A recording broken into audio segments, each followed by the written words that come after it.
el día de hoy vamos a estar hablando un poco sobre el tema de Cloud Networking.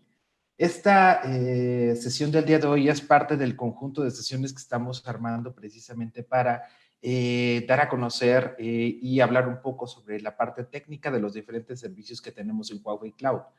Desde este punto, el día de hoy toco networking. La semana pasada estuvimos viendo precisamente el tema de máquinas virtuales y estuvimos viendo el tema de containers y serverless.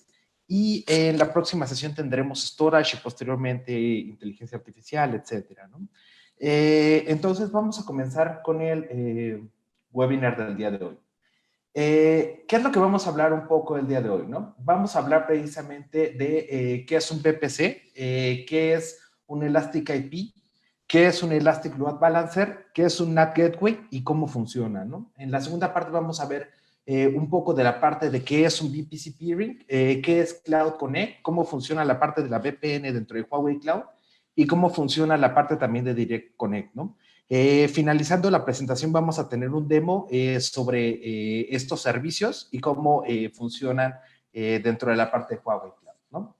Entonces, empecemos por el primer servicio, ¿no? Que digamos es el foundation de todos los servicios de networking que tendremos dentro de Huawei Cloud, ¿no?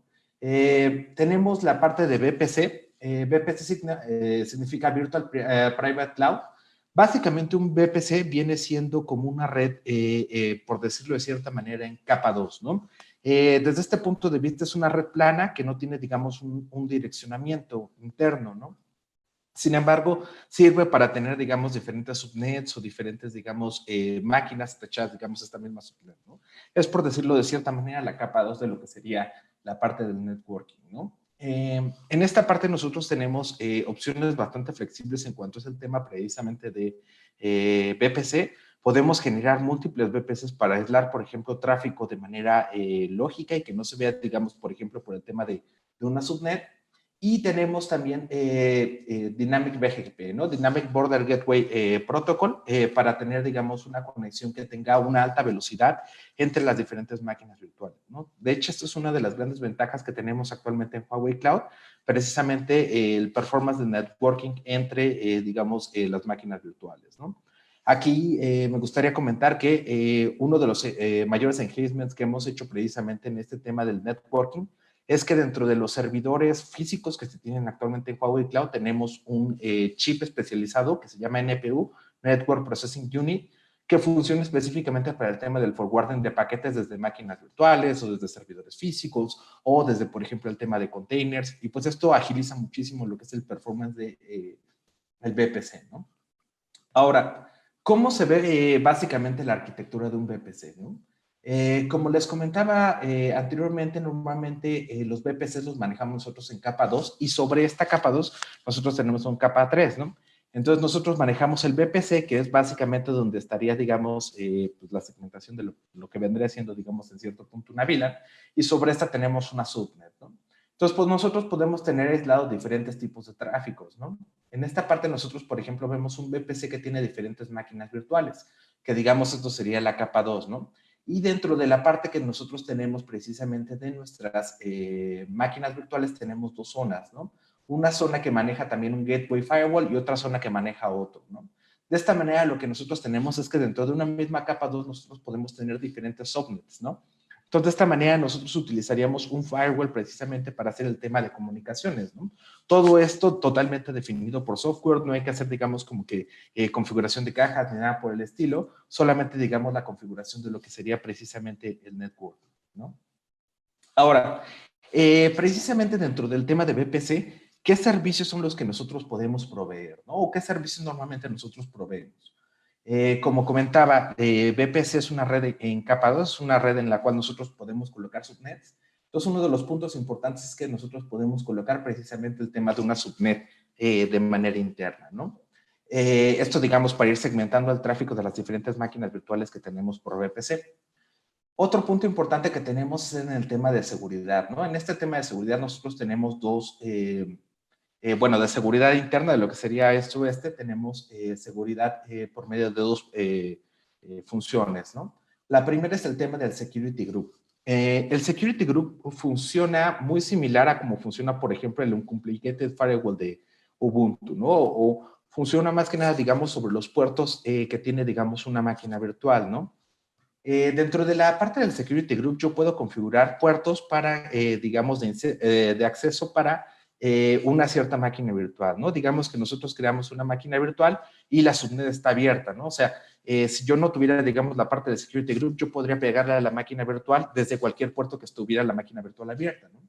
Para nosotros tener este nivel de granularidad dentro de lo que sería la seguridad precisamente de la máquina virtual, nosotros configuramos un Security Group. En el Security Group nosotros configuramos, ok, bueno, este grupo de máquinas virtuales puede tener abierto el puerto 22, puede tener abierto el puerto 80, puede tener abierto el puerto 443, etcétera, ¿no? Este Security Group funciona como seguridad a nivel de puertos de lo que es una máquina virtual, ¿no? Sin embargo, dentro de una misma subnet o dentro de diferentes subnets, nosotros podemos tener diferentes tipos de servicios, ¿no? Entonces, imaginemos que tenemos un web server y que tiene una base de datos, ¿no? Un web server con Nginx y una base de datos de MySQL, ¿no? El puerto de Nginx es el 80 y el puerto de MySQL es el 3306, ¿no? Entonces, por estas razones deberíamos en determinado punto tener un security group para, digamos, los web server, que es, digamos, el puerto 80, y otro security group para lo que es el puerto 3306, ¿no? Si nosotros, digamos, dejamos eso abierto o, digamos, dejamos solamente esos puertos, aún, digamos, de esta manera puede seguir ocurriendo tráfico dentro de la misma subnet, ¿no? O sea, tráfico no monitoreado. Para eso precisamente nosotros tenemos el firewall, ¿no? El firewall integrado, que en esta parte básicamente nosotros lo conocemos o lo podemos ver en el panel de administración como ACLs, ¿no? La parte de ACL significa Access Control List y la diferencia, digamos, del Security Group es que este actúa sobre la subnet, ¿no? Este actúa directamente sobre el gateway de lo que hace la subnet, ¿no? Entonces, si nosotros definimos dentro del firewall que no puede haber, digamos, por ejemplo, comunicación por otro puerto que no sea el 80 o el 3306, aunque la máquina virtual o aunque el security group esté abierto, no vamos a poder tener comunicación, ¿no? De esta manera podemos garantizar seguridad a nivel de, bueno, de los puertos de la máquina virtual, a nivel, digamos, de lo que sería el gateway y a nivel de lo que sería precisamente el tema de la subnet, ¿no? Otro tema que vamos a ver un poco más adelante es el tema del Elastic IP, ¿no? La VPC funciona, pero digamos funciona para tráfico interno, ¿no? Para tráfico entre dos máquinas virtuales. Cuando ya nosotros queremos o salir a internet o, digamos, ingresar a la máquina virtual, necesitamos una IP pública, ¿no? Estas IP públicas, digamos, son asignadas directamente hacia el data center, ¿no? Y esta hace, digamos, un Network Address Translation a lo que sería la parte precisamente de nuestra máquina virtual. Por la parte también del VPC tenemos el servicio de Direct Connect, ¿no? Vamos a hablar un poquito más a detalle un poco más adelante. Sin embargo, la parte de Direct Connect lo que significa es básicamente el tema precisamente de interconexión de mi data center hacia lo que sería la parte del public cloud, ¿no? Aquí nosotros podemos manejar directamente un enlace corriendo mediante un carrier, un enlace MPLS, por ejemplo, que llegue directamente hasta el data center de Huawei Cloud para hacer la interconexión de dos data centers, ¿no? Esto, digamos, es bastante seguro desde el punto de vista de que no sale por internet, sino que es una línea directa, ¿no? Si nosotros, por ejemplo, no queremos hacer, digamos, esta interconexión que ya requiere, por ejemplo, una capa física, pues literal que alguien que vaya a nuestro data center para conectar los cables, etcétera, nosotros podemos salir precisamente a hacer esta interconexión dentro de dos data centers utilizando una VPN, ¿no? También vamos a hablar un poquito más adelante sobre cómo se utiliza precisamente el tema de VPN, ¿no? Aquí en esta parte también tenemos un tema de VPC peering. Imaginémonos que, por ejemplo, nosotros tenemos dos grupos de máquinas virtuales que de cierta manera no tienen que ver, digamos, la aplicación una con la otra, ¿no? No sé, un CRM y nuestra aplicación de Big Data, ¿no? De cierta manera, nosotros en algún punto tal vez queramos consultar algo de la aplicación de Big Data, ¿no? Que está aislado en otra red en capa 2, ¿no? Precisamente para este tema nos sirve el tema de VPC peering. VPC peering significa hacer la comunicación entre dos VPCs utilizando precisamente un firewall, ¿no? Donde vamos a poder nosotros definir las reglas de comunicación entre uno y otro, ¿no? También si nosotros, por ejemplo, necesitamos una regla específica para, digamos, la tabla de ruteo, podemos directamente generarla sobre los VPCs, ¿no? ¿Cuál es el caso de uso de esto? Bueno, digamos que, por ejemplo, nosotros tenemos algo que suele, digamos, hacer algunos carriers, es que, por ejemplo, ellos hacen los brincos por medio de, digamos, ciertos protocolos que ellos manejan, ¿no? Entonces, nosotros, por ejemplo, queremos hacer un specific routing table para, digamos, diferentes tipos de servicios dentro de nuestro VPC, también es posible, ¿no? De igual manera, manejamos lo que se llama Shared Bandwidth. Las Elastic IPs normalmente tienen un bandwidth, ¿no? Estos servicios se cobran, digamos, por el uso o el consumo precisamente que se tiene del uso de ancho de banda, o se puede cobrar también, por ejemplo, por el tráfico que se genera, ¿no? De esta manera nosotros podemos definir un único ancho de banda para diferentes Elastic IPs, ¿no? También vamos a hablar un poco más adelante de esto. Ahora, ¿qué ventajas nosotros podemos ver precisamente dentro de la parte de crear redes privadas virtuales de manera dedicada, ¿no? Bueno, más que nada, desde este punto de vista, nosotros no necesitamos configuración, ¿no? Tradicionalmente en el data center nosotros teníamos en nuestro equipo de networking que veía precisamente todas nuestros switches, redes y configuraciones. Y normalmente para generar, digamos, una nueva VLAN, para generar más máquinas virtuales, tendríamos que levantar un ticket, etcétera, ¿no? En este caso, como es Software Defined Networking, nosotros básicamente con un par de clics definimos cómo nosotros vamos a crear una determinada subnet, una determinada VLAN, por llamarlo de esta manera, ¿no? Tenemos también la ventaja de que tenemos aislamiento dentro de esta parte, ¿no? O sea, tenemos aislamiento por la parte lógica, como les comentaba, las redes son en capa 2, y tenemos aislamiento también en lo que sería la capa, por ejemplo, del subnet, ¿no? Nosotros podemos definir diferentes políticas y con base en estas políticas nosotros podemos ir armando los diferentes esquemas que nosotros creamos, ¿no? ¿Qué es lo que mencionaba en este punto, ¿no? Podemos generar diferentes subnets como nosotros, digamos, definamos, ¿no? Aquí en este caso nos hemos topado, por ejemplo, con algunos casos en los que, por ejemplo, tenemos clientes que quieren definir disaster recoveries y en estos disaster recoveries dicen, ok, pues yo tengo, o sea, voy a migrar las máquinas hacia el cloud, pero yo en mi centro de datos local, yo tengo, digamos, esta subnet y quiero que cuando pasen digamos, al disaster recovery en public cloud, tengan la misma subnet, ¿no? De esta manera nosotros podemos ir definiendo, digamos, esas subnets en cada nuevo momento, ¿no? Y pues como lo comentaba, ¿no? Tenemos la posibilidad de generar rutas como nosotros queramos, ¿no? Dependiendo de los esquemas de networking que nosotros queramos tener.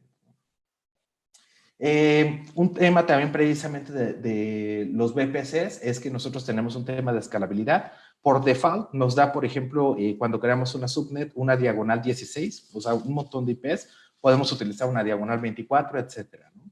Aquí podemos utilizar, o por ejemplo, crear subnets extendidas, etcétera, ¿no? Tenemos la capacidad precisamente de manejar altos estándares de seguridad. Huawei Cloud está certificado en muchos estándares ISO precisamente de seguridad. Sin embargo, también nosotros, si ustedes requieren, por ejemplo, certificar alguna aplicación en algún estándar específico, desde la capa de networking cuentan precisamente con todo nuestro apoyo para esta parte, ¿no? Y bueno, en el tema precisamente del VPC, el crear precisamente estas redes de manera virtual dentro de Huawei Cloud es gratuito, ¿no? Aquí, digamos, lo que se cobran son otros recursos, como por ejemplo es el tema del Elastic IP o la interconexión, etcétera, ¿no? Pero crear, por ejemplo, un VPC dentro de Huawei Cloud es gratuito, ¿no? Entonces, aquí nosotros podemos reducir los costos precisamente en temas de networking. Ahora, ya llegando hacia el tema de lo que sería Elastic IP, ¿qué es como tal un Elastic IP, no? Bueno, pues es básicamente una IP pública, ¿no? Un IP que es, digamos, disponibilizada hacia lo que es la parte de Internet, ¿no? En esta parte nosotros es la manera en la cual accedemos hacia cualquier servicio, ¿no? Aquí, por ejemplo, podríamos hacer el NAT hacia lo que sería, por ejemplo, una máquina virtual, hacia un servidor físico en específico, hacia un NAT Gateway, que voy a explicar en un momento más que eso, cómo se utiliza. En este esquema de las Elastic IPs, nosotros tenemos esquemas bastante flexibles, en los cuales, digamos, nosotros podemos ver diferentes esquemas de cobro, ¿no? Por ejemplo, nosotros podemos ofrecer un Elastic IP en la cual, digamos, ustedes dicen, ok, este Elastic IP yo normalmente no utilizo más de 5 megabytes por segundo de transferencia porque tal vez es una API que nosotros no ocupamos tanto, pero pues necesita, digamos, el servicio de disponibilidad a Internet, ¿no? Entonces podemos asignarle, digamos, esos 5 megabytes y se tiene, digamos, un costo fijo al mes, ¿no? Sin embargo, si ustedes, por ejemplo, no saben más o menos cuál va a ser su volumen de tráfico, también tenemos un esquema en el cual podemos, digamos, participar en esta parte, ¿no? Nosotros podemos definir, ok, mira, no me limites, digamos, como que digamos, como que al tráfico, sino que necesito que el tráfico esté abierto, ¿no? Entonces, ya con base en esto, nosotros definimos, pues, un tope, ¿no? Digamos, no sé, 50, 60 megabytes por segundo, y lo que se cobra, digamos, es directamente el tráfico, ¿no? Ahora, también esta parte precisamente del uso de las APIs, nosotros tenemos un SDK. En una de las sesiones posteriores dentro de esta serie de webinars voy a explicar precisamente cómo trabajar con las APIs de Huawei, cómo utilizar la línea de comandos para hacer la creación de recursos, cómo utilizar precisamente la parte recursos creados mediante código o infraestructura as a code, etcétera, ¿no? Sin embargo, también es un punto importante mencionar que todos los componentes de los que vamos a hablar el día de hoy son disponibilizados a través de APIs, ¿no? Y las APIs se pueden encontrar directamente en la parte de Huawei Cloud, ¿no? Y bueno, dentro de la parte también de lo que sería el bandwidth, nosotros manejamos como estándar el tema de BGP y tenemos salida a varios carriers, ¿no? Dependiendo del país es, digamos, el tipo de carrier que nosotros tenemos, digamos, con este tema, ¿no? Y sobre todo el tema de latencia, ¿no? Yo, por ejemplo, aquí en mi casa, yo le pego, digamos, a la región de México, yo estoy basado en Ciudad de México, le pego con 9 milisegundos, ¿no? Entonces, en esa parte nosotros tenemos una excelente ventaja, digamos, en el tema de la localización de las IPs, en el tema precisamente de la localización del data center, ¿no? Ahora, dentro de esta parte también vamos a ver lo que es el servicio de balanceo de carga y vamos a empezar precisamente por qué es un balanceador de carga, ¿no? Nosotros normalmente cuando tenemos diferentes servicios, llamemos por ejemplo, digamos, una granja de web servers, utilizamos, digamos, estrategias que se llaman scale out, ¿no? Existe, digamos, como que esas estrategias de escalabilidad, que una es scale out, que es básicamente crear más recursos de manera horizontal, y el otro que es básicamente crear dentro de la misma máquina, agrandando los recursos, ¿no?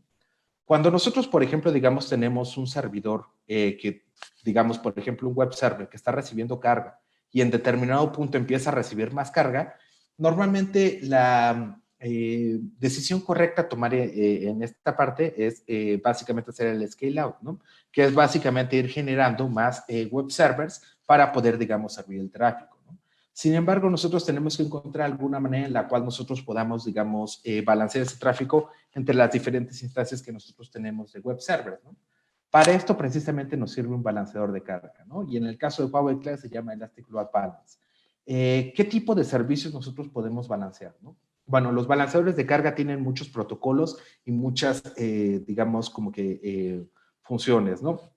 Pero para mencionar algunas, nosotros podemos, digamos, balancear en capa 4 y en capa 7 utilizando los balanceadores de carga de Huawei Cloud, ¿no? ¿A qué se refiere esto? Podemos, digamos, balancear por medio de sockets TCP.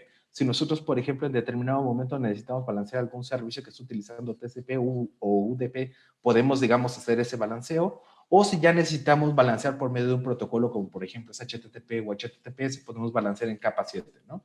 Y aquí en esta parte del balance en capa 7 podemos manejar diferentes esquemas, ¿no? Por ejemplo, puede ser round robin, que es básicamente dentro de los servicios que se tenga es 1, 1, 1. Podemos manejar sticky sessions, que es básicamente si nosotros ingresamos a un servidor y ese servidor nos asigna una sesión, se queda, digamos, pegado directamente hacia lo que sería ese servidor y todo el tiempo que ese cliente pregunta si el balanceador de carga llega a ese servidor como destino, o podemos manejar, digamos, el tema de source first, ¿no? Que básicamente esto es similar a Sticky Session, pero sin el uso de sesiones, ¿no? El primer servidor al que yo entre va a ser el que me va a seguir respondiendo las peticiones subsecuentes. Aquí en esta parte, ¿cuáles son, digamos, los principales problemas que nosotros tenemos cuando tenemos un balanceador de carga, ¿no? ¿Cuáles son, digamos, el tema precisamente de los pain points, ¿no? Bueno, los balanceadores de carga tradicionales nos ofrecen, digamos, poca flexibilidad, ¿no? Existen muchos casos, por ejemplo, en balanceadores de carga, los cuales son, digamos, cajas físicas, ¿no? Y los cuales, de cierta manera, nos ofrecen precisamente el tema de que es un cuello de botella muchas veces, ¿no? ¿Por qué? Porque es una sola caja que está, digamos, balanceando, digamos, nuestra carga, ¿no? En el caso de los balanceadores definidos por software, nosotros los vamos a generar de manera virtual y se genera una capa precisamente virtual que puede, digamos, manejar alta disponibilidad de esta parte, ¿no? A veces, digamos, también tenemos el tema de poca escalabilidad. Normalmente, digamos, cuando tenemos un balanceador de carga tradicional, estas cajas vienen limitadas hasta cierto punto. En el caso de los virtuales, nosotros podemos incrementar, digamos, ese punto, ¿no? Tienen, digamos, también a veces un tema de escalabilidad o un tema precisamente de eficiencia, por ejemplo, cuando nosotros perdemos algunos de los servidores del backend, lo cual, digamos, también nosotros solventamos dentro de lo que es la parte de los balanceadores de carga que tenemos, digamos, de manera virtual, ¿no? Y pues bueno, a veces vienen con, digamos, temas un poco de soporte, ¿no? En el caso de Huawei Cloud, nosotros manejamos los mismos SLAs que manejamos precisamente para la parte del cloud. Entonces, digamos, es un servicio altamente disponible, ¿no? Y pues sobre esta parte, ¿qué es lo que nosotros, digamos, damos sobre lo que es la parte de los balanceadores de carga, ¿no? ofrecemos, como les comentaba, un alto performance con un excelente throughput de red. Manejamos una flexibilidad bastante interesante para lo que es precisamente el tema de balanceo de carga. Aquí, por ejemplo, nosotros estamos viendo, digamos, en conjunto lo que sería dos servicios, uno que es la parte del balanceo de carga y otro que es la parte del autoscaling, ¿no? ¿Cómo funciona esta sinergia, no? Digamos que nosotros tenemos un balanceador de carga llamando a dos servidores, ¿no? Estos dos servidores que se encuentran aquí, ¿no? Sin embargo, nosotros, no sé, tal vez es un Buen Fin o tal vez tenemos, digamos, un Black Friday o algo por el estilo donde tenemos una cantidad no prevista de tráfico, ¿no? En este punto lo que nosotros podemos hacer es configurar una política de autoscaling, ¿no? La política de autoscaling básicamente se define en thresholds, ¿no? Estos thresholds básicamente son, digamos, como que alarmas. El autoscaling básicamente lo que va a hacer es estar supervisando estos servidores, ¿no? Y nosotros podemos definir la política aquí de, ok, si tú ves que estos dos servidores están, alguno de los dos llegando al 80% de uso de CPU o al 80% de uso de memoria, por decir algo, genera otra nueva máquina virtual, ¿no? Entonces, cuando digamos alguno de estos llega al 80%, se va a generar una nueva máquina virtual. Y la política de autoscaling en conjunto con el balanceador de carga puede incluir, digamos, esa nueva máquina virtual directamente hacia el pool de balanceo de carga, ¿no? Lo cual nos da la gran ventaja de que si, por ejemplo, nosotros empezamos a ver un número grande de visitas, pues no tenemos que aprovisionar ambientes de manera manual, pues digamos lo más rápido que podamos, ¿no? Sino que este es un proceso automático, ¿no?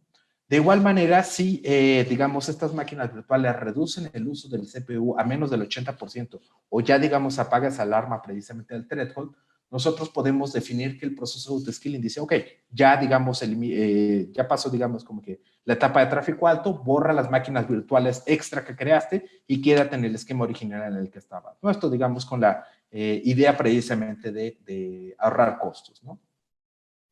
Y son precisamente esta parte, ¿no? ¿Cuáles son, digamos, los escenarios en los cuales nosotros utilizamos normalmente la parte de Elastic Load Balancer? Bueno, para la distribución de tráfico, ¿no? Como les comentaba, nosotros podemos manejar diferentes esquemas en los cuales podemos manejar el balanceo de carga, como robbing, sticky sessions, etcétera. Y en esta parte, básicamente, lo que nosotros podemos hacer es tener diferentes máquinas virtuales y que todas tengan más o menos la misma carga de trabajo, ¿no? Para que no haya, digamos, degradación de servicio de un usuario a otro, ¿no? Otro tema importante precisamente en lo cual nosotros utilizamos balanceadores de carga y, por ejemplo, aquí podría ser utilizar la política de autoscaling, es para evitar el single point of failure, ¿no? Para hacer arquitecturas, digamos, cloud, altamente de manera manual. Desde este punto de vista, nosotros podríamos poner, digamos, en nuestra política. Otro tema importante, ok, si detectas que alguno de estos servidores se acaba de caer, genérate otra máquina virtual y métela al balanceador de carga, ¿no? Lo cual, digamos, en cierto punto es un tema paliativo hacia la aplicación, sin embargo, nos ayuda precisamente a mantener, digamos, un SLA, ¿no? El tema del scale out que acabamos de explicar hace un minuto, que es precisamente, nosotros tenemos una gran carga, digamos, de visitas hacia un sitio o una gran carga, digamos, dentro de las diferentes máquinas virtuales, hay que generar más servidores físicos y agregarlos directamente hacia el pool de recursos, ¿no? Y otro esquema bastante interesante que podemos manejar es manejar lo que sería Cross Availability Zone Load Balancing, ¿no? Esto se refiere más directamente cuando nosotros, por ejemplo, tenemos, digamos, operaciones en diferentes sitios, ¿no? Les voy a mencionar un caso, ¿no? Digamos que nosotros tenemos un portal de e-commerce y este portal de e-commerce se centra en dos mercados, ¿no? Se centra en el mercado mexicano y se centra en el mercado chileno, ¿no? Entonces, desde este punto de vista, nosotros tenemos directamente un balanceador de carga, pues tal vez balanceando carga directamente en México y otro directamente balanceando en Chile, ¿no? Aquí, utilizando precisamente la capa de DNS, podríamos ver, ok, si el usuario viene, por ejemplo, de una conexión que viene de México, podemos directamente mandarlo hacia el balanceador de carga de México, ¿no? O si viene de Chile, podemos mandarlo al balanceador de carga de Chile. Lo vamos a ver un poco más adelante en los servicios de DNS. Pero también una de las grandes ventajas es que aquí si, por ejemplo, por alguna razón, no sé, cae un misil en México o algo por el estilo y deja de estar disponible el centro de datos precisamente de México, nosotros podemos hacer el takeover de todas las peticiones en el data center de Chile, ¿no? Lo cual nos da la ventaja de tener, digamos, alta disponibilidad en dado caso de que una availability zone se caiga, ¿no? Hace unos días precisamente pasó un error similar en uno de nuestros competidores, que básicamente el servicio dejó de estar disponible en algunas de las regiones, precisamente donde este competidor nuestro operaba y muchísimas aplicaciones a nivel mundial fallaron, ¿no? La manera en la que de manera arquitectónica podemos mitigar este tipo es generar este tipo de arquitecturas, ¿no? Generar arquitecturas que no solamente manejen una zona de disponibilidad, sino que manejen múltiples zonas de disponibilidad, ¿no? Uno nunca sabe precisamente qué es lo que puede llegar a suceder. Entonces, digamos, es una excelente práctica cuando, digamos, nuestros requerimientos de alta disponibilidad lo requieren de esta manera. Ahora, ya vemos un poco que utilizando el tema de Elastic IPs, nosotros podemos ofrecer precisamente el ingreso hacia servidores virtuales o servidores físicos directamente en lo que sería, digamos, la parte de Huawei Cloud, ¿no? Sin embargo, como cada una de estas Elastic IPs genera un costo o también visto desde el tema de la perspectiva de seguridad, tener, digamos, múltiples Elastic IPs implica, digamos, más temas en lo que sería precisamente el tema de poder nosotros cuidar de diferentes IPs de penetración, etcétera. Huawei Cloud tiene un servicio que se llama NAT Gateway, ¿no? ¿Qué es el NAT Gateway, no? Bueno, NAT significa Network Address Translation, que es básicamente nosotros tenemos una IP y desde esta IP nosotros podemos redirigir hacia diferentes IPs utilizando precisamente el protocolo, ¿no? Y nosotros utilizamos el protocolo precisamente de Network Address Translation en dos maneras dentro de Huawei Cloud, ¿no? La primera es básicamente, ok, nosotros necesitamos precisamente disponibilizar diferentes máquinas virtuales para que salgan por una sola IP, ¿no? Casos que, por ejemplo, suceden en este ejemplo, digamos, que nosotros queremos hacer, digamos, un servidor de correo que tenga, digamos, varias instancias, o queremos nosotros, por ejemplo, hacer un robot que haga scrapping, etcétera, ¿no? En este punto nosotros, por ejemplo, el ideal para, por ejemplo, que todos nuestros correos lleguen de manera correcta sería salir por una única IP, ¿no? Porque aquí existen temas de whitelisting, etcétera, ¿no? Entonces, ¿cómo hacemos que todos los ECS salgan por una misma Elastic IP, ¿no? Bueno, aquí utilizamos precisamente el tema precisamente que es SourceNAT, que esto es básicamente varias máquinas virtuales salen a Internet utilizando una misma IP, ¿no? Entonces, los motores de búsqueda, los motores precisamente de blacklist de mailing, van a detectar solamente una IP en vez de, digamos, un rango completo, ¿no? Sucede lo mismo si, por ejemplo, nosotros queremos utilizar una sola IP para acceder a diferentes máquinas virtuales, ¿no? Si nosotros tenemos, por ejemplo, 15 máquinas virtuales y a cada una de estas 15 máquinas virtuales les queremos poner un Elastic IP, cada una de esas Elastic IPs va a generar un costo, ¿no? Entonces, muchas veces lo que es más conveniente para el costo es precisamente utilizar una sola Elastic IP y que esa Elastic IP disponibilice puertos, ¿no? Normalmente esto es usado, por ejemplo, cuando queremos acceder a SSH o RDP, ¿no? Entonces, en este caso, digamos que nosotros tenemos diferentes máquinas virtuales y estas máquinas virtuales, nosotros a cada una le asignamos un puerto, ¿no? Entonces, ya sabemos que el puerto 22 es la máquina 1, el puerto 23 es la etcétera, ¿no? Entonces, desde esta manera nosotros podemos utilizar una sola Elastic IP para disponibilizar, digamos, diferentes servicios de diferentes máquinas virtuales en lo que sería la capa de ingreso, ¿no? Que es precisamente lo que vemos un poco aquí, ¿no? O sea, sobre el tema precisamente de Source NAT, que es básicamente múltiples servidores, tienen, digamos, la parte de compartir pues, una Elastic IP o dentro del mismo VPC, y el Destination NAT, que es básicamente una IP, puede servir para hacer salida, digamos, de diferentes servicios, ¿no? Dentro de esta parte tenemos una de las grandes ventajas, digamos, dentro de lo que sería el NAT Gateway, es precisamente el panel de configuración, ¿no? Tradicionalmente, cuando en el data center tú querías hacer precisamente el tema de NAT Gateway, tenías que generar políticas de ruteo, pues un poquito complejas, ¿no? Digamos, desde este punto, ¿no? Entonces ibas a tu firewall y pues configurabas diferentes políticas de forwarding, de forwarding, de nateo, precisamente dependiendo del tipo de servicio que tú quisieras hacer, ¿no? Aquí como lo vamos a ver en el demo un poco más adelante, es bastante sencillo, ¿no? Y bueno, una de las cuestiones es que podemos combinar, digamos, diferentes elementos para manejar un networking más unificado, ¿no? Lo cual nos da muchas ventajas, ¿no? Aquí podemos ver también, por ejemplo, el tema de lo que es el Source NAT, que es básicamente, digamos, el acceso de diferentes servicios, que es, digamos, uno de los ejemplos que vimos al inicio precisamente de la arquitectura, que tenemos internet, ingresamos por medio del NAT hacia lo que sería el firewall y ya, digamos, de ahí ingresamos a las diferentes Elastic IPs, ¿no? Ok, el siguiente punto que vamos a ver es respecto, digamos, a los servicios que ya van relacionados, digamos, cómo funcionan los VPCs y las diferentes redes que nosotros tenemos, ¿no? Vamos a ver también servicios de interconexión, como son VPNs, como es la parte de Cloud Connect y la parte de Direct. Vamos a empezar con el tema precisamente de escenarios de interconexión, ¿no?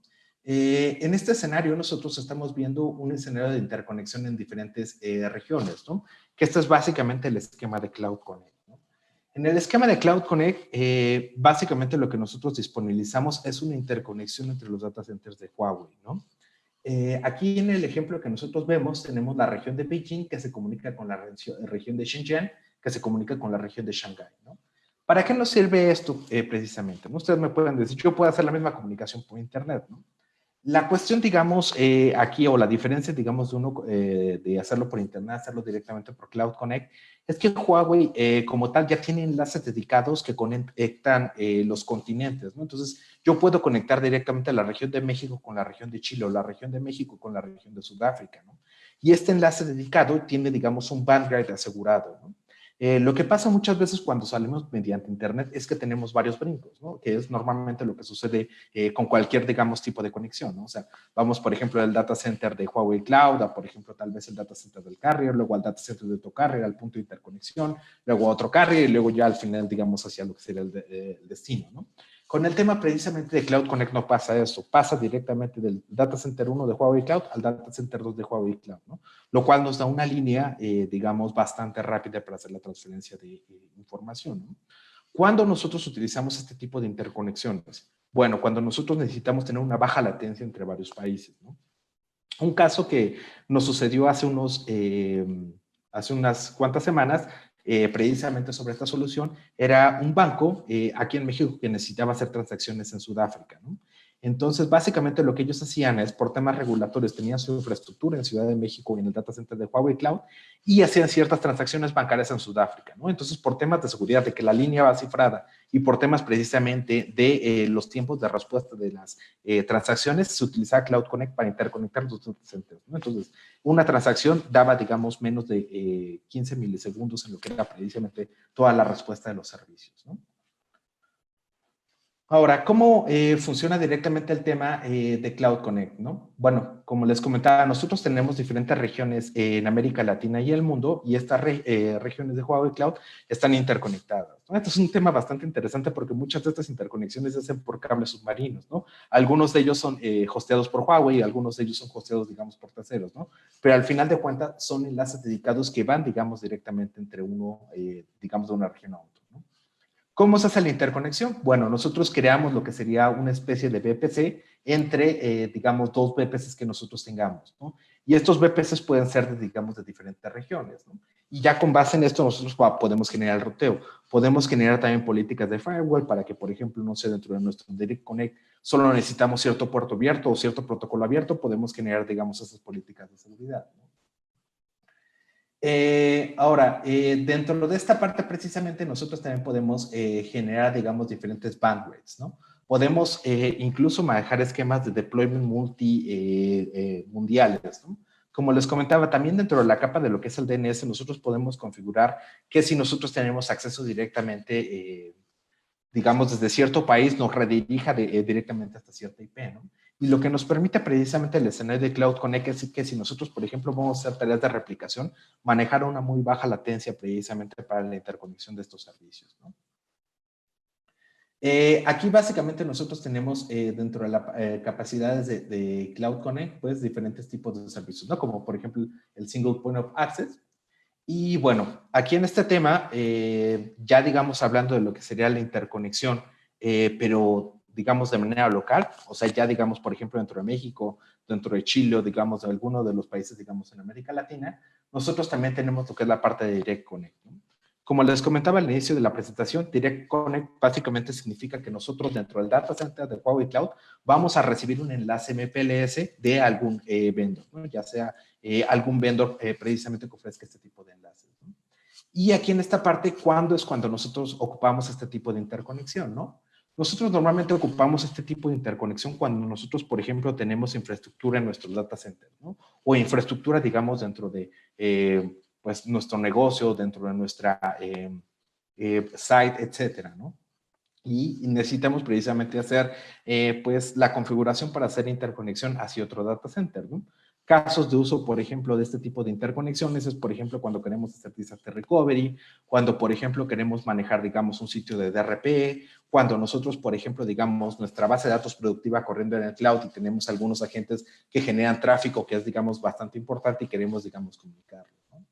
En estos casos nosotros tenemos el tema de VPN, digamos, como una opción barata, ¿no? O una opción, digamos, pues más sencilla de implementar, ¿no? En el esquema del VPN nosotros podemos generar un túnel IPsec precisamente de VPN para generar, digamos, la interconexión de dos sitios, de nuestro sitio primario hacia el sitio de Huawei Cloud, ¿no? Y toda la comunicación que manejemos directamente entre estos dos sitios va a ir por Internet, pero va a ir por Internet cifrada, ¿no? La segunda opción es, por ejemplo, nosotros cuando tenemos, digamos, un alto throughput de información, podemos directamente contratar con algún carrier una línea dedicada, ¿no? Un enlace MPLS. La desventaja de esto es que normalmente requiere, digamos, temas de obra civil. ¿A qué me refiero con este tema de obra civil? Bueno, pues literal tiene que ir el carrier a tu data center, conectarte un cable, después ese cable lo tiene que sacar y meterlo, digamos, por sus tablas de ruteo para salir en la región de Huawei Cloud, ¿no? En la región de Huawei Cloud, una vez que la instalación física ya se encuentra realizada, pues es literal un par de clics los que se deben de dar para, digamos, hacer el tema de la configuración, pero sí requiere toda esta parte de que es hablar con un carrier, de que es precisamente los temas de interconexión, etcétera, ¿no? Pero la gran ventaja de esto es que ya es, digamos, una línea dedicada, ¿no? En el caso, por ejemplo, de la VPN, nosotros tenemos, podemos configurar el bandwidth de la VPN, ¿no? Sin embargo, siempre vamos a estar dependiendo de las velocidades de Internet que se tengan, ¿no? Eso quiere decir que si nuestro carrier en algún momento llega a sufrir una degradación de servicio y el Internet se ve reducido en bandwidth, se va a ver, digamos, afectado el performance, ¿no? Lo cual no pasa con una línea directa, ¿no? Porque estas líneas directas normalmente tienen, digamos, quality of service y tienen, digamos, como términos de condiciones en los cuales precisamente no permiten este tema de degradación de servicios, ¿no? Respecto al tema precisamente de VPNs, ¿qué tipo de VPNs nosotros podemos manejar en la parte de Huawei Cloud, ¿no? En este caso, actualmente nosotros estamos manejando el protocolo de IPsec, porque es básicamente el estándar de la industria para VPN site-to-site, ¿no? En este esquema, básicamente, nosotros podemos conectar directamente, ya sea en nuestro data center a un firewall, o incluso, por ejemplo, digamos, podemos instalar, digamos, algún cliente para conectarnos directamente a la VPN, etcétera, ¿no? Hay incluso algunos modelos de teléfonos que incluso ya incluyen el protocolo de IPsec para hacer, digamos, interconexiones hacia VPN, que creo que son la mayoría, ¿no? En esta parte, una de las grandes ventajas que tenemos es que podemos utilizar el protocolo IKE para precisamente la segurización de lo que sería la VPN, ¿no? Y en este punto, pues es, digamos, bastante seguro, ¿no? Ahora, ¿qué, digamos, ventajas nosotros tenemos? Bueno, o cuál es, digamos, la diferencia contra, digamos, diferentes tipos de funciones. Pues bueno, normalmente cuando uno quiere hacer una conexión directa, pues la primera opción es utilizar un Elastic IP con SSH, pero el tema precisamente de SSH depende pues, del protocolo también de encripción, entonces a veces es un tema que, pues, por temas de seguridad y por temas precisamente de que es usuario password, aunque sea, digamos, con Java, suele ser, digamos, complicado, ¿no? En el tema de VPN que nosotros tenemos, actualmente todos soportamos un deployment híbrido de esta parte. También existe una solución que se llama Huawei Cloud Stack, que es, por ejemplo, para colocar la infraestructura de Huawei Cloud dentro de tu propio data center y soportamos precisamente esta interconexión, ¿no? Y pues tenemos la opción de generar, digamos, estas VPNs en diferentes regiones, ¿no? Entonces, podríamos generar una VPN, no sé si nosotros tenemos presencia en diferentes países, genera una, digamos, surpaís para, digamos, mantener el tráfico segmentado de esta manera, ¿no? Ahora, con el tema de Direct Connect, como lo comentaba al inicio del módulo, en esta parte nosotros tenemos altas velocidades de transferencia, ¿no? ¿Por qué? Porque es básicamente ya una línea dedicada, ¿no? Tenemos altos temas de seguridad, ¿por qué? Porque también, digamos, es una línea que por default, digamos, va aislada, ¿no?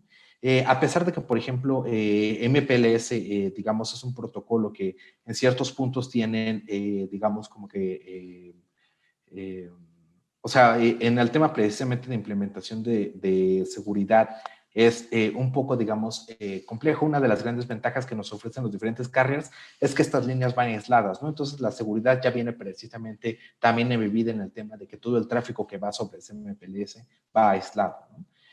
Otra gran ventaja que tenemos precisamente sobre el tema de Direct Connect es que nosotros vamos a ver menos saltos, ¿no? Como es una línea aislada, vamos a ver, digamos, menos saltos, a diferencia, por ejemplo, de lo que sería una VPN, ¿no? Y por ende vamos a tener, digamos, también una menor latencia en lo que sería la transferencia, ¿no?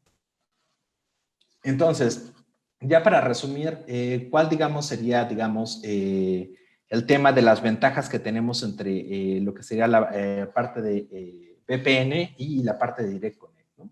Bueno, la parte de VPN es, digamos, como que la parte commodity o la parte, digamos, más sencilla para hacer la interconexión entre dos centros de datos.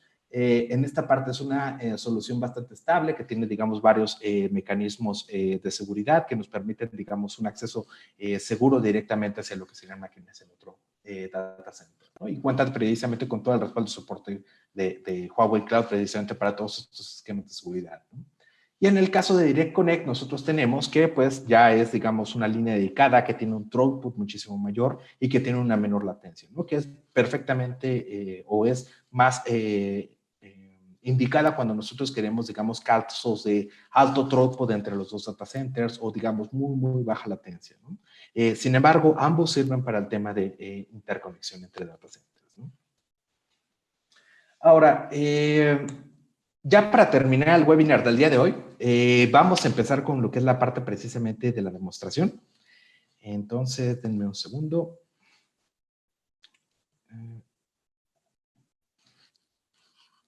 Ok.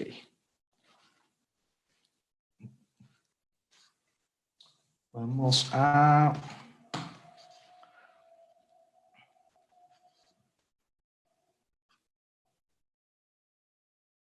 ingresar a Huawei Cloud. Y vamos a, la agenda de hoy que vamos a manejar es precisamente sobre los servicios que vimos, ¿no? Principalmente, digamos, lo que es la parte de Huawei, de los servicios de VPC, ¿no? Entonces, en esta parte, vámonos a la parte de la consola. Lo primero que vamos a hacer es la creación precisamente de un VPC, ¿no?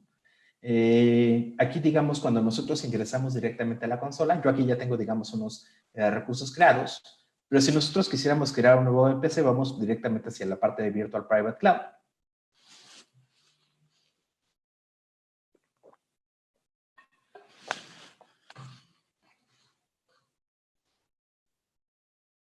Aquí yo ya tengo, digamos, un VPC de prueba, ¿no?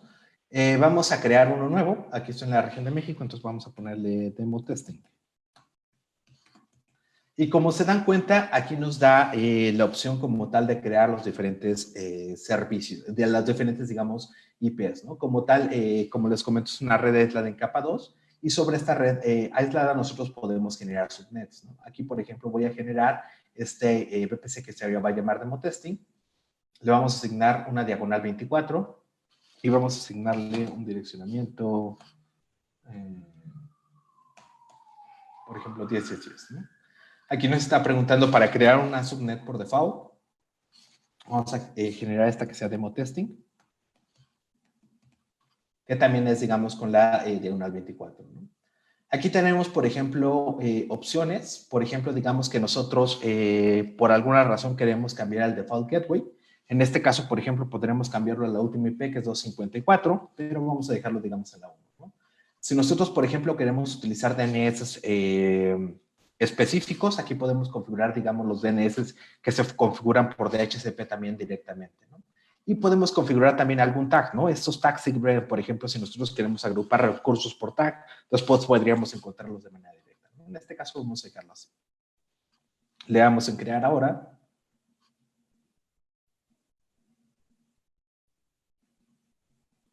Y aquí ya tenemos nuestro VPC que se llama demo testing, ¿no? Como ven, aquí tenemos precisamente una subnet que se llama precisamente el tema de demo testing, ¿no? Aquí lo que vamos a hacer ahora es crear otra subnet, ¿no? Para hacer, digamos, nuestras pruebas de conectividad, ¿no? Esta subnet se va a llamar demo testing 2. Y en esta parte vamos a manejar también lo que sería la parte de una diagonal 24, ¿no? De igual manera aquí podemos configurar el gateway, etcétera, ¿no?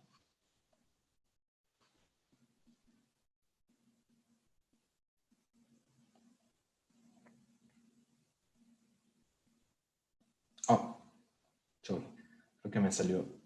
Ahí está.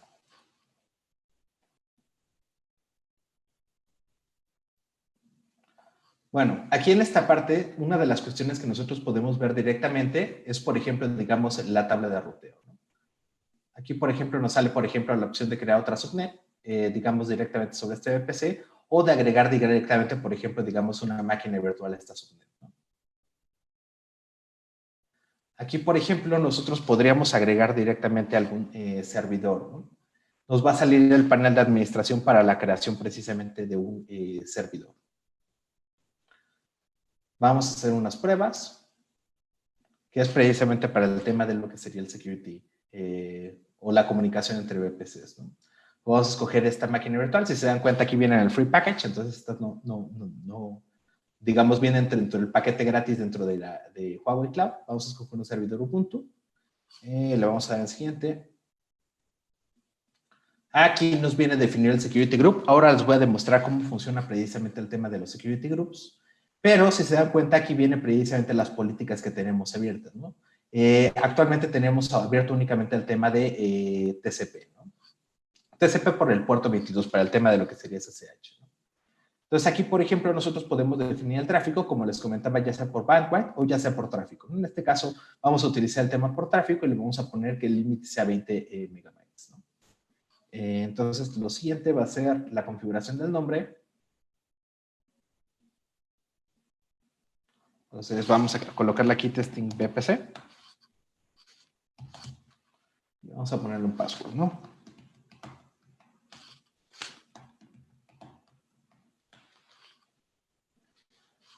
Vamos a darle en siguiente. Nos viene el resumen. Pues en agree. Vamos al siguiente.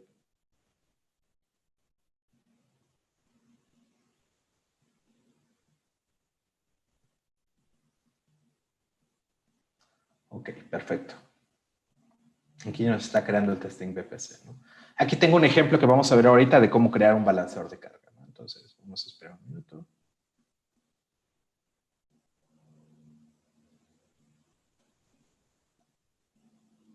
Ok.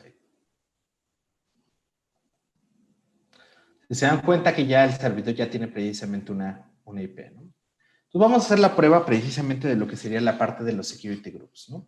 Si nos damos cuenta aquí en lo que sería la parte precisamente de lo que es el Virtual Private Cloud, vamos a ver que aquí tenemos dos VPCs, ¿no? Entonces, nosotros aquí tenemos nuestro demo texting y tenemos aquí, digamos, nuestro VPC de borrata, ¿no? Vamos a empezar directamente con este, ¿no?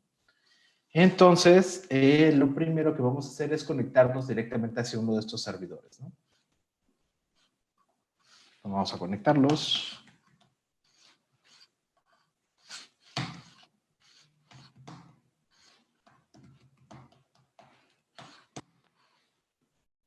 Ok. Si nosotros vemos aquí, tenemos la IP número 30159, ¿no? Que es directamente, pues, la IP que nosotros tenemos aquí asignada, ¿no? Y si nosotros, por ejemplo, aquí vemos el otro servidor test LB, vamos a ver que tiene la 97, ¿no? Entonces, aquí precisamente en la parte de los security groups, en la parte de los, de la parte del ACL, de lo que sería la parte de los security groups, en la parte de access control, tenemos nuestro security group, ¿no? Que es, digamos, aquí tiene 6 reglas, las cuales vamos a ver ahorita. Tiene reglas de entrada y tiene reglas de salida, ¿no? Entonces vamos a ver las reglas de entrada, ¿no? Las reglas de entrada significa que aquí hay ping, ¿no? Y de salida, que también tiene ping, ¿no? Eso quiere decir que si yo desde esta máquina virtual pingueo esta máquina virtual, la voy a poder ver, ¿no? Vamos a hacer una prueba. Aquí, como se dan cuenta, ya tenemos precisamente el tema de lo que es ping entre las dos máquinas virtuales, ¿no? Entonces, ¿qué hacemos precisamente para cerrar el puerto o para cerrar, digamos, el protocolo de ISMP? Aquí lo que tendríamos que hacer es ir a nuestro security group y borrar precisamente el tema de ISMP, ¿no? Entonces, vamos a borrar ambas.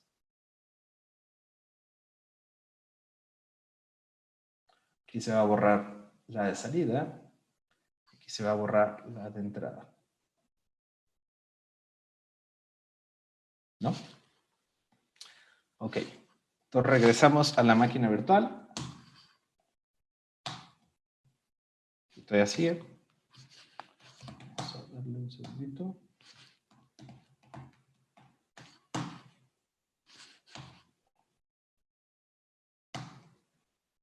Bueno, estas dos se encuentran en capa 2, por lo cual directamente aquí el firewall, digamos, no afecta, ¿no? Pero vamos a verlo directamente digamos, por ejemplo, el tema de la comunicación directamente dentro de las mismas, ¿no? Entonces vamos a tratar de hacer SSH.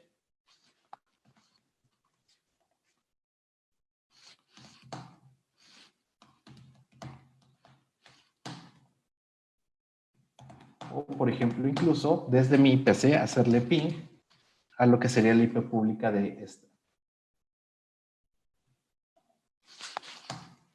Si se dan cuenta que yo ya no puedo pinguear la máquina, que es precisamente el tema del comportamiento del Security Group. El Security Group nos dice que ya está, digamos, cerrada precisamente la comunicación ISMP, ¿no? Entonces, por lo tanto, ya no puedo tener directamente ping.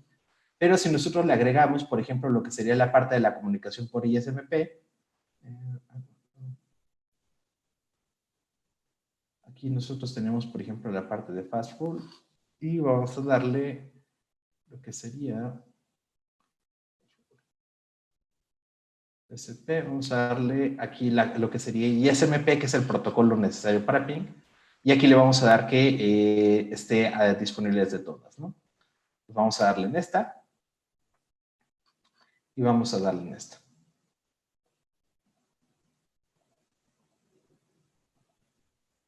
Ok, ISMP. Entonces ya otra vez vamos a tener ping, ¿no? Tanto de entrada como de salida. Y si se dan cuenta, aquí ya regresó precisamente el ping, ¿no? O sea, el Security Group puede bloquear o desbloquear directamente, ya sea un protocolo, ya sea precisamente un puerto, ¿no? Pero como les comento, esta parte funciona directamente en lo que sería la comunicación entre las máquinas virtuales, ¿no? O la comunicación, digamos, de los puertos de las máquinas virtuales, ¿no? Ahora, ¿cómo nosotros, por ejemplo, podríamos denegar esto? Digamos que nosotros decimos, ok, entre las máquinas virtuales sí existe, digamos, ping, pero no quiero que, por ejemplo, digamos, en la subnet haya, digamos, lo que sería la parte de ping, ¿no? Para eso tenemos la otra parte del firewall, que es precisamente el tema de Network Access Control List, ¿no? Aquí, por ejemplo, vamos a crear una Network Access Control List, que le vamos a poner demo testing.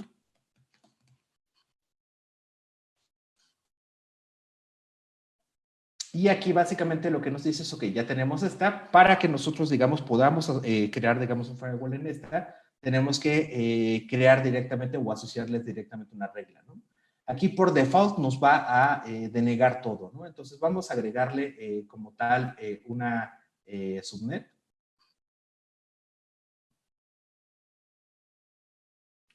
Aquí, por ejemplo, podemos darle en asociar. Por ejemplo, esta que estábamos utilizando, ¿no? Ok.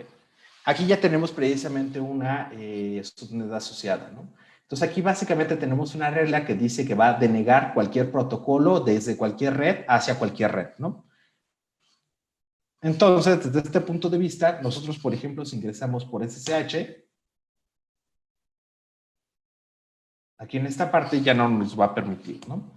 Si se dan cuenta, vamos a ponerle BB para que ya ni siquiera llegamos al puerto, ¿no? Entonces, estas políticas no solamente, digamos, actúan o no actúan directamente sobre la máquina virtual como las otras, sino es que estas actúan directamente a nivel de subnet, ¿no? Entonces, como esta máquina se encuentra sobre esta subnet, ya no podemos acceder, a menos que nosotros, por ejemplo, agreguemos una regla, ¿no? En este caso vamos a darle, agregar una regla TCP del puerto 22, desde cualquier IP a cualquier IP, ¿no?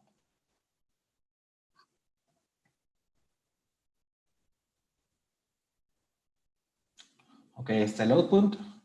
Y aquí vamos a agregar el input.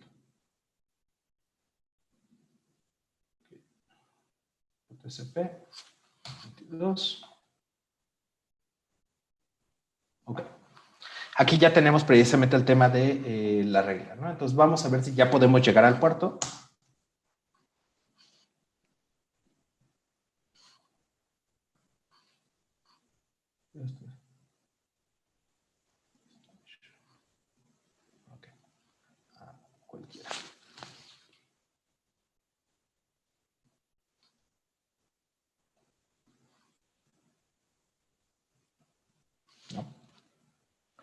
Ok, bueno, para el siguiente demo, que es precisamente la parte de la comunicación, vamos a borrar esta security group o, o desasociar esta subnet como tal. Y dentro de esta parte vamos a generar precisamente lo que es un VPC peering, ¿no? ¿Qué es la parte del VPC peering? El VPC peering, como comentábamos anteriormente, es poder comunicar, digamos, dos subnets, ¿no? Entonces, vamos a borrar este. De igual manera, estos firewalls pueden funcionar para la comunicación entre las subnets, ¿no? Entonces, aquí vemos que tenemos, digamos, nosotros estas máquinas que va precisamente de la 10.10.10 y la 10.20.30, ¿no? Son dos subnets diferentes, ¿no? Si yo intento ingresar, por ejemplo, hacia esta máquina que está, digamos, dentro de mi balanceador, déjenme le quito el bebé.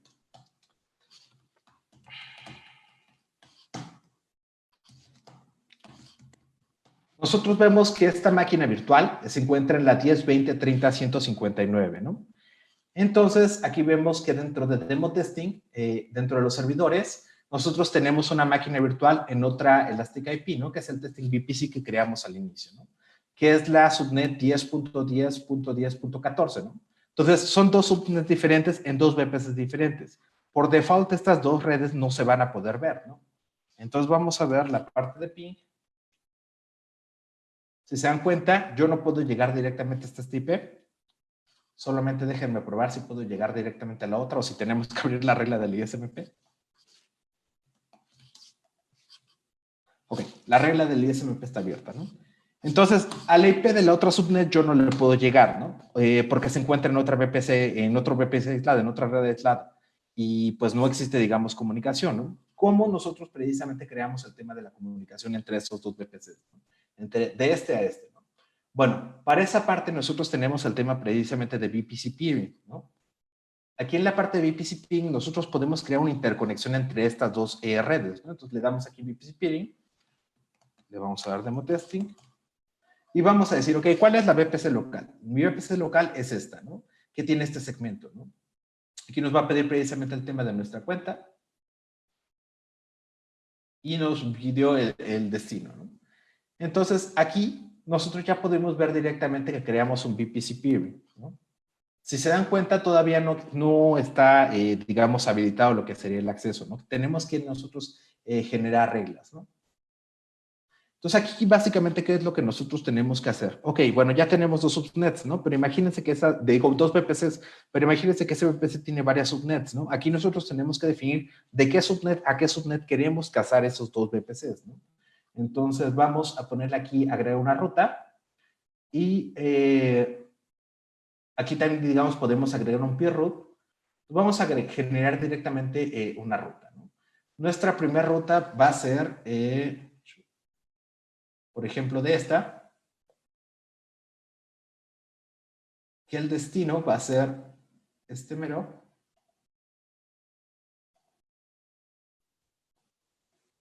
¿Ok? Le vamos a poner 024.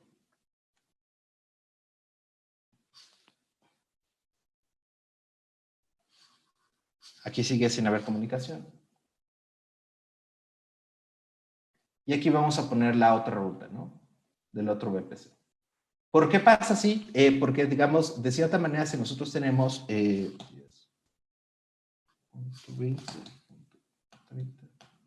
porque si nosotros tenemos diferentes subnets, tendríamos que escoger hacia qué subnet nosotros queremos la comunicación, ¿no? Entonces, aquí ya tenemos como tal las rutas para ver directamente los VPCs, ¿no? Y si nosotros nos vamos directamente a la consola, ya podemos ver que hay comunicación entre dos subnets que están en dos VPCs diferentes, ¿no? Entonces, a esto nos referimos nosotros cuando vemos precisamente la parte de VPC peering, ¿no? A la comunicación directa entre dos subnets, ¿no? Ahora, la siguiente parte es la generación precisamente de un Elastic IP y sobre este Elastic IP nosotros vamos a generar dos balanceadores de carga, ¿no? Vamos a parar este y vámonos hacia lo que sería la parte del Elastic IP, ¿no?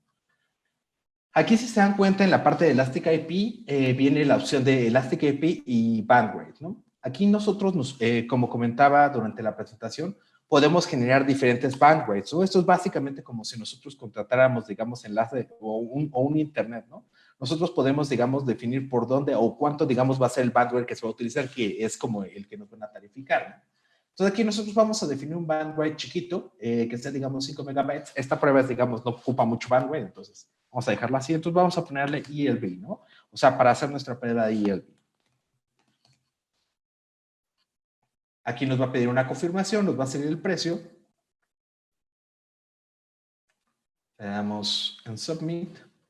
Y aquí ya nosotros tenemos un bandwidth, ¿no? Este va a ser nuestro ancho de banda del balanceador de carga. Ahora, nosotros nos vamos aquí a la parte de Elastic IPs y vamos a generar una nueva Elastic IP utilizando ese bandwidth, ¿no? Vamos a darle en comprar una nueva Elastic IP. Aquí nosotros, por ejemplo, podríamos utilizar, digamos, la parte de Shared Bandwidth, donde nos define, digamos, el bandwidth que acabamos de definir, ¿no? Lo generamos aquí y lo generamos que nada más sea una, ¿no? Le damos Sub. Entonces, con esto, ¿qué es lo que hicimos? Generamos un bandwidth que va a ser, digamos, el ancho de banda que va a tener mi IP y ahora generamos un IP, ¿no? Entonces, vamos a esperar un segundo. Aquí como tal ya nosotros tenemos creado nuestra Elastic IP y tiene un bandwidth de 5 megabytes, ¿no? Ok, ahora lo que vamos a hacer nosotros es utilizar esta Elastic IP para crear un balanceador de carga, ¿no? Si nosotros vemos aquí, tenemos dos máquinas virtuales, ¿no? Una se llama Test Load Balancer 001 y otra Test Load Balancer 002, ¿no? Entonces, nosotros como tal, dentro de estas máquinas virtuales, de hecho, tenemos que actualmente no está escuchando en ningún lado, ¿no? Entonces vamos a instalar un servidor en ambas, ¿no? Una L. Okay. Entonces esto va a tardar un segundo. Ok. Como te vemos, tal aquí ya está corriendo el Nginx. Y aquí tenemos que está corriendo ya en el puerto 80, ¿no? Vámonos directamente a lo que sería la IP. Entonces, en teoría, si yo entro a esta IP, debería dar... bueno, no me lo va a abrir porque necesitamos darle acceso. Recordemos que los security groups son muy importantes, ¿no? Si ustedes de repente ven que su servicio no funciona, lo primero que tienen que checar son los security groups, ¿no? Entonces, aquí nos vamos al security group y le vamos a decir que queremos agregar una regla, que esta regla va a ser la regla del HTTP. Le damos aquí en Fast Add Rule y le damos aquí en HTTP, ¿no? Entonces, le damos aquí. Y en reglas de salida le damos igual. Aunque no sería, bueno, sí, la de ingreso no es, digamos, tan necesaria, la de ingreso sí. Entonces le damos aquí en HTTP. Y si regresamos acá, ya vemos que nos carga el Nginx, ¿no? Entonces, ¿qué es lo que vamos a hacer ahora? Nginx, si más no me equivoco, vamos a cambiar los nombres o la página que sale, ¿no? Entonces, debería estar en Sites Enable. Y aquí, ok. Vamos a modificar la página de inicio de este Nginx, ¿no? La página de inicio de este Nginx se encuentra aquí. Entonces, vámonos a esta. Y ahí vemos el index, ¿no? Entonces, vamos a modificarlo. Vamos a borrar todo. Y le vamos a poner servidor 1, ¿no? Entonces, si yo ingreso a esta página, ya me debería aparecer como servidor 1, ¿no? Entonces, ya tenemos servidor 1. Vamos a hacer lo mismo en la segunda máquina virtual. Vamos a salir. Y, a ver, denme un segundo. Máquina 2. Okay. Entonces, vamos a hacer lo mismo.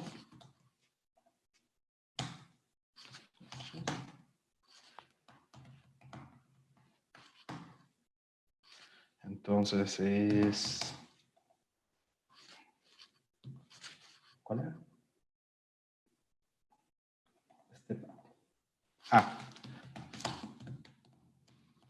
Instalamos en Nginx. Esto tarda un segundito.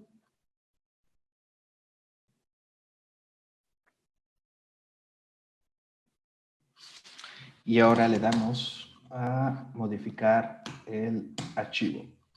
Lo mismo, borramos todo.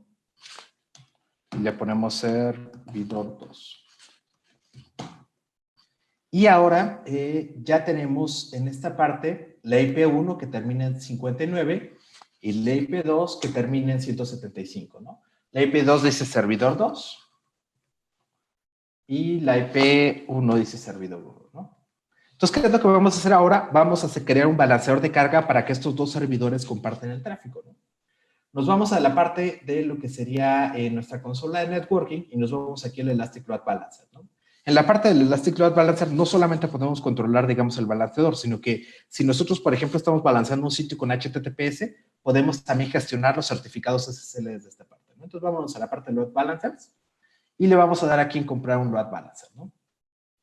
En esta parte lo que nos va a decir, ok, bueno, ¿quieres crear un Load Balancer? ¿En qué red lo quieres crear? Lo quiero crear en esta red que tenemos acá. Ahora, dentro de esta red, ¿qué subnet quieres utilizar? Bueno, vamos a utilizar esta subnet, ¿no?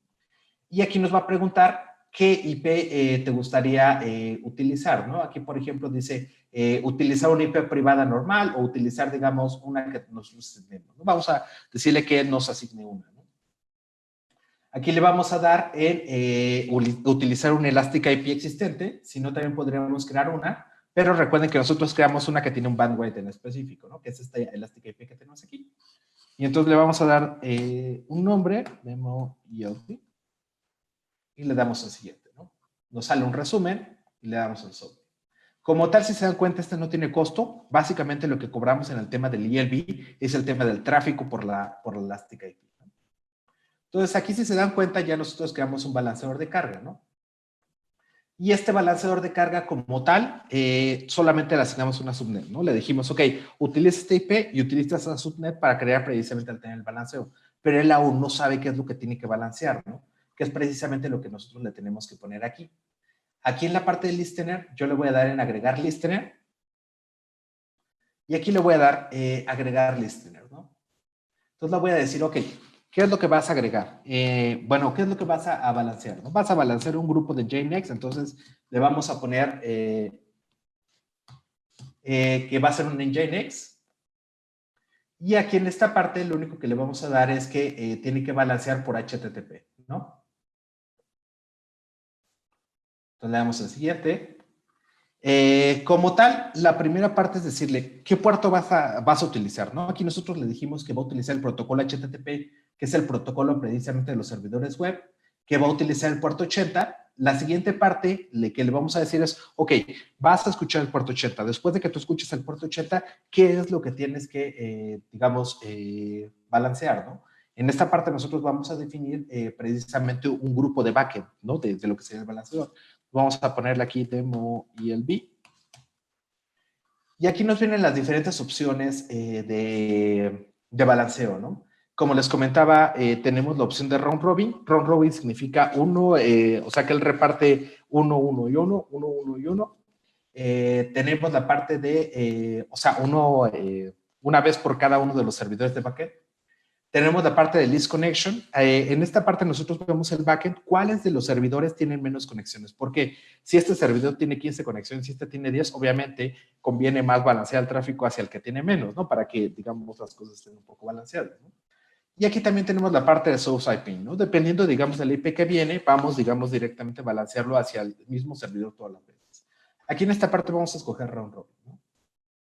Aquí nos va a preguntar si nosotros queremos hacer un health check. En esta parte vamos a colocar que si queremos hacer un health check sobre el puerto 80. El health check básicamente lo que va a hacer es estar preguntando dentro de los servidores si alguno de ellos sigue vivo, ¿no? Bueno, si ellos siguen vivos. Si no están vivos, va, digamos, a sacarlo como tal del balance de carga, ¿no?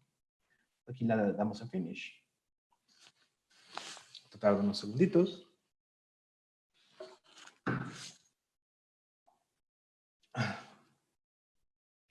Y como vemos, aquí nosotros ya tenemos nuestro Elastic Load Balancer, ¿no? Ahora, como último paso, necesitamos nosotros agregar servidores de backend, ¿no? Entonces, nuestro listener está aquí. Nosotros tenemos un backend group, pero nuestro backend group como tal no tiene servidores. Entonces el último paso es agregar aquí los servidores, ¿no? Aquí nos va a salir nuestras máquinas que tenemos en este subnet, seleccionamos ambas, y aquí seleccionamos, si nosotros, por ejemplo, decimos, es que esta máquina es más grande que esta, yo quiero que esta tenga más peso que esta, ¿no? Si tú quieres, digamos, definir eso. En este caso, como las dos máquinas son iguales, pues vamos a dejarlo así. Y el puerto de destino. El puerto de destino va a ser 80. Entonces aquí lo que va a hacer es generar precisamente el tema de los servidores de backend para precisamente esta parte, ¿no? Aquí ya los agregó. Vamos a esperar un minuto. Tenemos que esperar como unos 30 segundos hasta que termine, digamos, el tema de los health checks.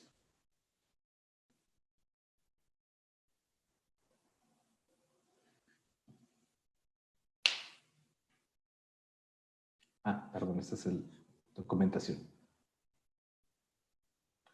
Y si se dan cuenta, aquí ya está como healthy, ¿no? O sea, detecta que el servidor está arriba. Si nosotros apagamos una de las máquinas virtuales, obviamente va, digamos, a detectarlo como healthy y lo va a sacar del balanceador de carga, ¿no? Entonces, vamos otra vez aquí al Basic Information, donde vamos a ver nuestro Elastic IP. Entonces, si se dan cuenta, aquí ya viene nuestra IP pública, ¿no? Desde la cual nosotros ya podemos acceder directamente al servidor. Ahora, si nosotros accedemos a esta IP pública, vemos que nos responde el servidor, ¿no? Lo voy a hacer un poco más grande para que se vea. Y si nosotros le damos refrescar a la página, bueno, aquí hay caché del navegador, vamos a verlo por medio de la consola, ¿no? Aquí vamos a utilizar curl e incluso vamos a ver los headers, ¿no?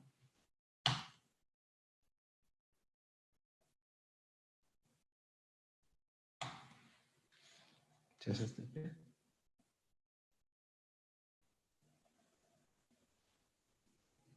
Sí.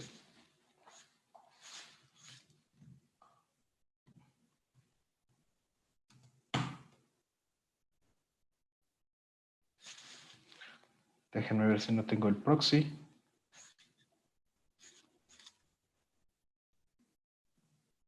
Ya veo. Perdón. Es que, como tal, nosotros en Huawei tenemos una VPN, entonces tengo un proxy normalmente para hacer estas conexiones, ¿no? Entonces, déjenme deshabilitar el proxy. Y aquí ya está, ¿no? Si se dan cuenta, cada vez que consulte me va a responder un servidor nuevo, ¿no? Aquí servidor 1, servidor 2, servidor 2, servidor 1, servidor 1, servidor 2, etcétera, ¿no? Como se den cuenta, esto ya está, digamos, balanceando tráfico, ¿no? Ahora, ¿qué pasa si, por ejemplo, sucede, digamos, una desgracia, ¿no? En este caso, digamos que el servidor 2 se apagó, ¿no? Entonces vamos a darle aquí en stop al servidor 2. Sí, fuerza. ¿Qué es lo que pasaría en este caso, no? Normalmente, digamos, la aplicación tendería a fallar, ¿no? Sin embargo, sobre esta parte, lo que vamos a ver ahora, si se dan cuenta, está pensando aquí en esta parte para sacar, digamos, precisamente un servidor, ¿no? Entonces, como se dan cuenta, ya sacó como tal al servidor 2 de lo que sería la parte del balanceo de carga, ¿no? Aquí, si se dan cuenta, ya se encuentra en Stopped. En unos segundos más se va a poner, digamos, esta conexión en un healthy, ¿no? Aquí está en un healthy, ¿no? Entonces, de ahora ya no solamente nos va a responder el servidor 1 de ahora en adelante, ¿no? Entonces, digamos, de esta manera es como nosotros usamos y configuramos un balanceador de carga, ¿no? Bueno, como tal, ese era el último demo que teníamos preparado para el día de hoy. No sé si tengan alguna pregunta, alguna cuestión. Pueden contactarme directamente en esta parte.